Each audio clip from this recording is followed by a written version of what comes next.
Hello again. Today we're going to be talking about how to estimate derivatives from a function at a point. So let's get started.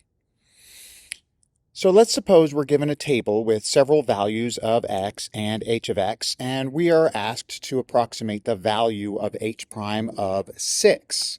So what we're going to do is, instead of actually trying to find what the derivative is and plug in 6, since we actually don't know what function h is, I'm going to have to approximate it by using 2 points and finding the slope between those 2 points. And I'm going to use the closest equidistant points to 6 and h of 6. So I've highlighted them there in the table. It's going to be where x is 5 and x is 7. So I'm going to use x's of 5 and 7 and y values of 33 and 45.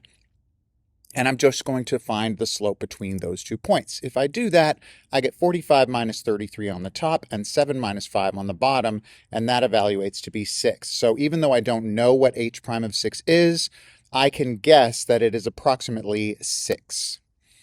Okay, so what does this look like? Well, I don't really know what the graph of h looks like, so I just plugged in the points and found a graph that fit all 5 points. Maybe it looks like that, maybe it doesn't, I don't know. But if I look at x equals 6 and I look at what the slope of the tangent line might look like, it might look like this.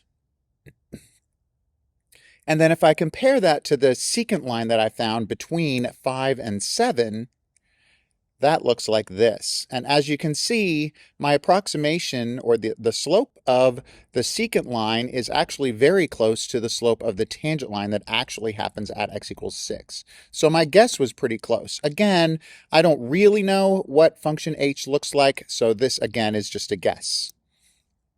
All right, if I look at a practical application of this, I'm looking at a population of an ant colony over time, and I've got time in days, and I've got a population in thousands of ants. So I'm supposed to approximate the value of p prime of 12, and I'm going to interpret my answer. Well, once again, I'm going to look at the 2 closest equidistant points at 12. That is t equals 8 and t equals 16, and the p values associated with each of those. I plug those in to my slope formula, and I get an approximate slope of 4.75. Now, what does that actually mean? It means that at 12 days, the population of ants is increasing. It's approximately increasing at an instantaneous rate of 4,750 ants per day. And again, that's just a guess. So, but that's the best that I can do until I know what that function p actually looks like. So that's a quick lesson on approximating derivative values. If you have any questions, please let me know, and I will see you tomorrow.